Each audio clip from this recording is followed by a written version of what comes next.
اس سے ہم رک جائیں۔ تو اب اللہ تبارک و تعالی نے جو ہمارے رشتہ دار بنائے ہیں ان رشتہ داروں سے حسن سلوک کا حکم اللہ تبارک و تعالی ہی نے ہمیں دیا ہے۔ تو یہ اللہ کا حق ہے کہ ہم اللہ کی بات مانیں اور اپنے ان رشتہ داروں کے ساتھ حسن سلوک اختیار کریں، چاہے ہمارے یہ رشتہ دار دنیاوی اعتبار سے، معاشی اعتبار سے، سوشلی ان کا سٹیٹس ہمارے برابر ہو یا نہ ہو، غریب ہونا امیر ہونا یہ الگ چیز ہے، ہمارے ساتھ ان کا جو خونی رشتہ ہے یہ رشتہ اللہ تبارک و تعالیٰ کی طرف سے قائم کردہ ہے، اللہ نے قائم کیا ہے اور اللہ نے ہمیں اس رشتے کو نبھانے کا حکم دیا ہے، ان کے ساتھ حسن سلوک کا حکم دیا ہے۔ تو ہمیں بہر صورت ان کے ساتھ حسن سلوک ہی کرنا ہے۔ تو جو بھی ہمارے رشتہ دار ہیں ہم ان کے ساتھ حسن سلوک کریں، اور کہ اگر رشتہ دار ہمارے ساتھ بدسلوکی بھی کریں تو اس صورت میں بھی ہمیں ان سے حسن سلوک ہی سے کام لینا چاہیے۔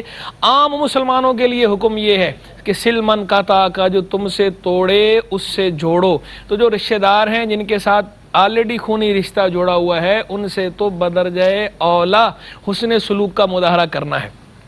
وعیدات بھی ہیں ان کے ساتھ قطع تعلق کرنے پر، جو وعیدات احادیث کے اندر ارشاد فرمائی گئی ہیں، فرمایا لا يدخل الجنت قاطع ای قاطع رحمن، جو قطع رحمی کرتا ہے بے شرعی عذر کے وہ جنت میں داخل نہیں ہوگا۔ یہ زبان رسالت مآب علیہ الصلوۃ والسلام سے باقاعدہ وعید بیان ہوئی ہے۔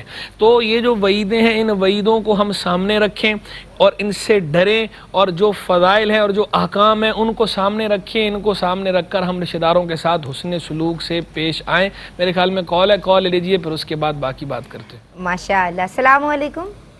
وعلیکم السلام بیٹا، جیتی رہیے، خوش رہیے، شاد و آباد رہیے۔ بہت میں شکریہ۔ کراچی سے حمیرہ بات کر رہی ہوں۔ حمیرہ، آپ کو خوش آمدید کہتے ہیں، آپ کی دعاؤں کا بہت شکریہ، میری پوری ٹیم کو، ہم سب کو اپنی دعاؤں میں یاد رکھا کیجیے۔ آمین آمین۔ بیٹا مجھے مفتی صاحب سے 2 سوال کرنے ہیں۔ کیجیے۔ ایک سوال تو یہ کرنا ہے کہ میں تمباکو کا پان کھاتی ہوں مگر ہلکا تمباکو کا پان کھاتی ہوں، اب مجھے ہر وقت ورد کرنے کی عادت ہے، چاہے وہ درود شریف ہو، استغفار ہو، کوئی بھی ورد ہو، مجھے ہر وقت کرنے کی عادت ہے۔ ٹھیک ہے، اب کیا میں اپنا اس کو کھاتے ہوئے بھی کیا دل میں ورد کر سکتی ہوں کہ نہیں ورد کر سکتی؟ ٹھیک ہے، دوسرا سوال میں بھول گئی۔ کوئی بات نہیں، آپ ہمیں دوبارہ کال کر سکتی ہیں اور آپ کا سوال مفتی صاحب کے سامنے ضرور لے کے جاؤں گی۔ ابھی میرے کانٹینٹ کا سوال چل رہا ہے تو میں اسی حوالے سے اس کو کنٹینیو کروں گی، لیکن آپ جائیے ٹی وی سیٹ کے پاس، انشاءاللہ آپ کا سوال شامل کیا جائے گا۔ بہت شکریہ آپ کی دعاؤں کا۔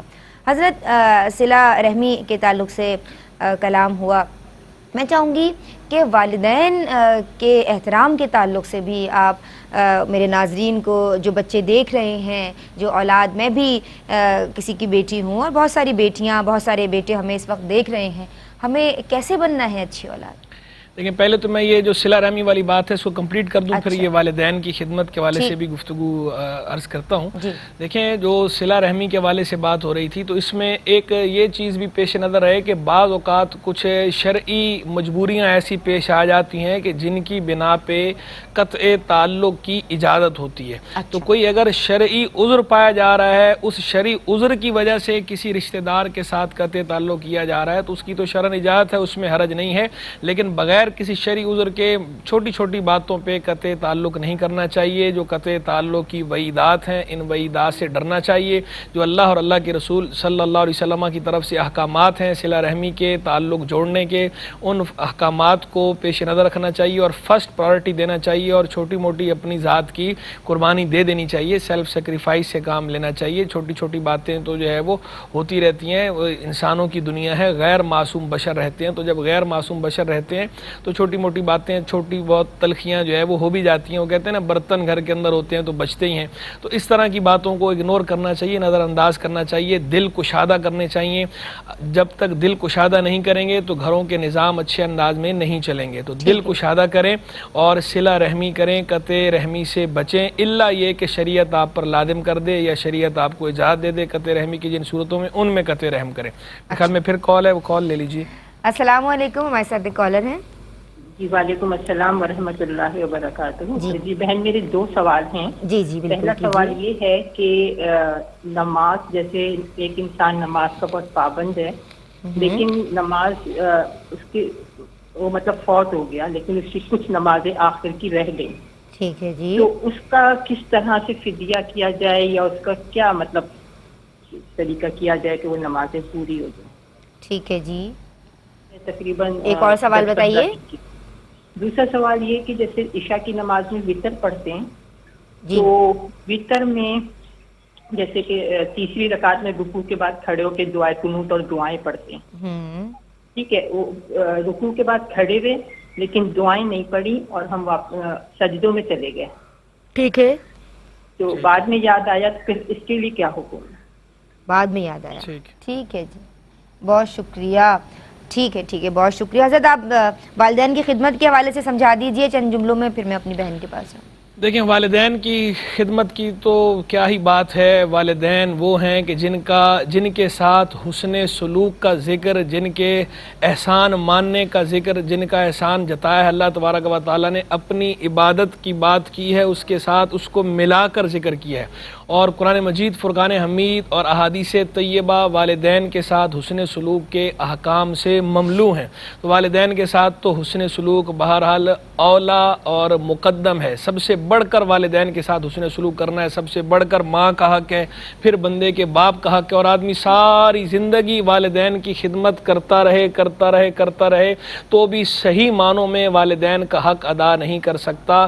والدین کے احسانات تلے اولاد دبی ہوئی ہوتی ہے، تو اس لیے والدین کے سامنے شکر گزاری کے جذبات ہونے چاہیے، والدین کے لیے دعا مانگنی چاہیے، رب اغفر لی ولوالدی وارحمہما کما ربیانی صغیرا، اے اللہ اے میرے رب میری مغفرت فرما، میرے والدین کی مغفرت فرما، اور ان دونوں پہ رحم فرما جس طرح انہوں نے میری بچپن میں پرورش کی۔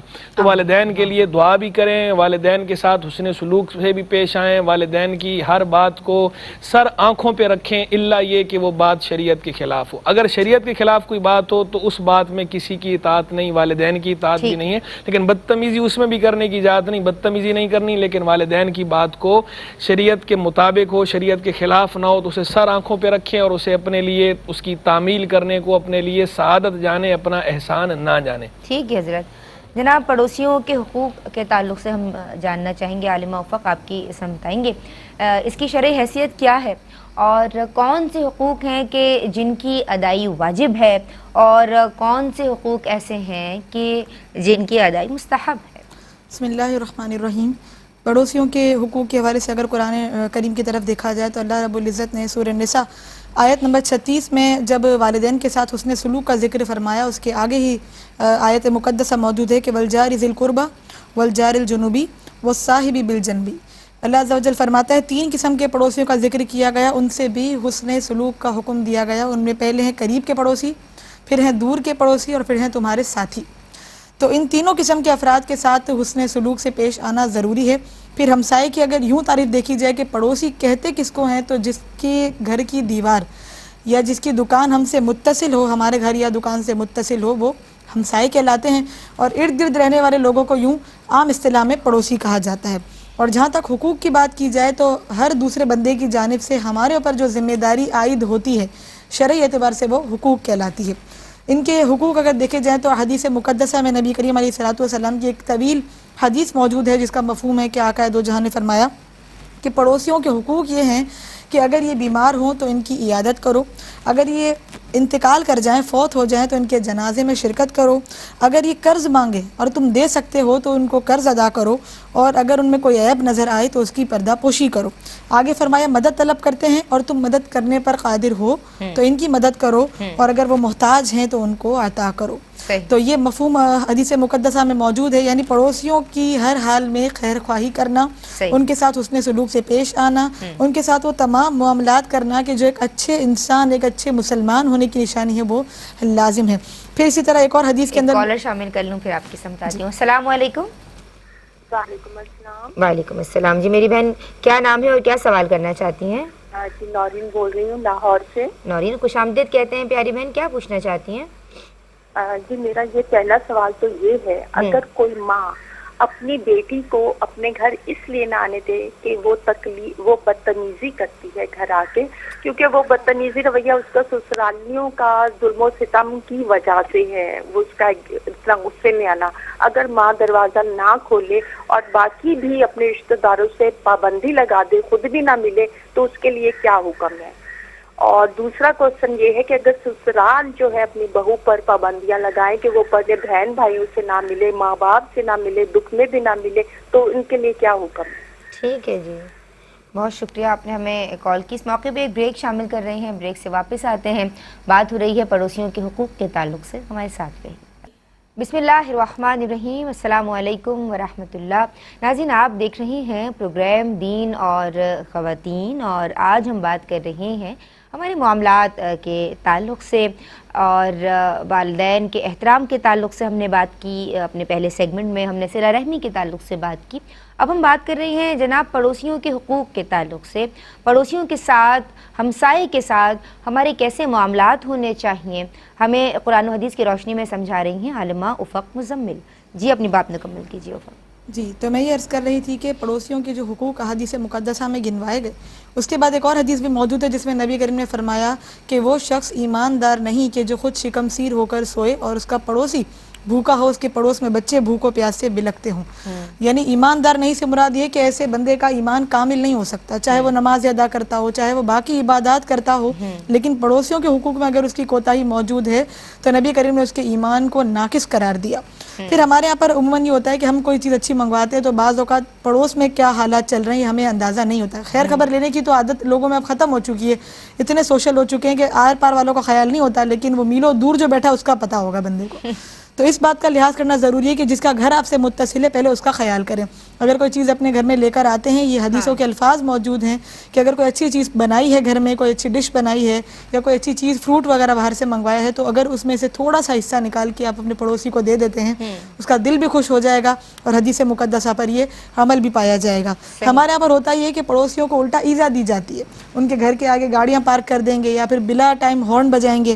کسی کے گھر میں اگر فنکشن ہو، خواہ وہ محفل میلادی کیوں نہ ہو، نعت خوانی کیوں نہ ہو، لیکن اس میں اس قدر تیز آواز سے ساؤنڈ کرنا اور یا ساؤنڈ سسٹم ہونا کہ برابر والے پڑوسی کوئی بیمار ہیں، کوئی سوئے ہوئے ہیں، ان کو تکلیف ہو رہی ہے، بچے سوئے ہوتے ہیں وہ اٹھ جاتے ہیں، اس کا لحاظ ضروری ہے۔ اسی طریقے سے ان کے گھر کے آگے کچرا ڈال دینا، ان کے گھر کے آگے گندگی کر دینا، ان ساری چیزوں سے بچنا بھی ضروری ہے۔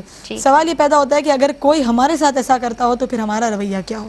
ہم بھی کسی کے پڑوسی ہیں، اگر ہمارے ساتھ یہ کوئی معاملہ کرے تو اس کو سامنے سے جواب دینے کی ہمیں اجازت نہیں ہے کہ جیسا وہ کر رہا ہے تو ہم اس کے ساتھ یہ معاملہ کریں، یا پڑوسی برا ہے تو ہمیں برا کرنے کی اجازت مل گئی۔ صحابی رسول نے جب نبی کریم سے پوچھا کہ اگر ہمارا پڑوسی ہمیں ایذا دے تو ہم کیا کریں، تو نبی کریم نے فرمایا کہ 3 طرح کے لوگ ایسے ہیں کہ جن سے اللہ محبت فرماتا ہے، اور ان میں سے ایک وہ ہے کہ جس کو اس کا پڑوسی ایذا دے تو وہ اس پر صبر کرے۔ تو اللہ تعالیٰ کی محبت کا حصول اتنی آسان بات نہیں ہے، لیکن اگر جو شخص اپنے پڑوسیوں کی دی ہوئی ایذا رسانیوں پر صبر کرتا ہو تو اسے اللہ تعالیٰ اپنی محبت کا مستحق قرار دیتا ہے، اور اللہ کی محبت سے بڑھ کے اور کیا چیز ہو سکتی ہے۔ لہٰذا ضروری ہے کہ اس طرف دھیان دیا جائے کہ کہیں ہماری وجہ سے ہمارے برابر والے، ہمارے پڑوس تکلیف میں تو نہیں، اگر ہیں تو اسے پیشتر دور کیا جائے، اس سے قبل کہ اللہ تعالیٰ ہم سے ناراض ہو جائے کہ نبی کریم کی ناراضگی ہمیں مول لینی پڑے۔ ٹھیک ہے جناب، ایک کالر ہمارے ساتھ ہیں۔ السلام علیکم۔ وعلیکم السلام۔ مس مجھے ایک سوال پوچھنا تھا۔ سوال میرا یہ ہے کہ ہمارا کوئی مسئلہ یا کوئی پریشانی ہے، اس کے لیے ہمیں دعا کرنی ہے یا صدقہ دینا ہے؟ صدقے میں زیادہ طاقت ہوتی ہے یا دعا میں؟ اچھا ٹھیک ہے جی، بہت شکریہ، آپ کا بڑا اچھا سوال ہے اور میں شامل کروں گی، آپ اپنے ٹی وی سیٹ کے پاس جائیے، اور میں چاہتی ہوں کہ عالمہ حاجرہ میں آپ کی سمت آؤں، اور ہمیں یہ جاننا ہے آج کل لوگ دوسرے کے سامنے اپنی کوئی بھی خواہش یا اپنی کوئی بھی حاجت لے جانا بڑا آسان سمجھتے ہیں اور سوال کر لینے سے بھی گریز نہیں کرتے ہیں۔ یہ سائل بن جانا یا محتاج اپنے آپ کو شو کر کے دوسرے سے مدد مانگنا، یا اگر کوئی جینون کیس ہے اور اس کی مدد کی شرعی حیثیت کے حوالے سے ہم جاننا چاہیں تو ہمیں کیا جاننا ہوگا اور کس طرح آپ ہمیں سمجھائیں گی شرعی تعلیمات کی روشنی میں؟ پھر جو پیشہ ور بھکاری ہیں جن کے حوالے سے میں نے کہا کہ جنہوں نے پیشہ ہی اس کو بنا لیا ہے کہ لوگوں کے سامنے جو ہے وہ اپنا ہاتھ پھیلا دیتے ہیں، ان کو دینے کا کیا حکم شرع ہوگا؟ بسم اللہ الرحمن الرحیم۔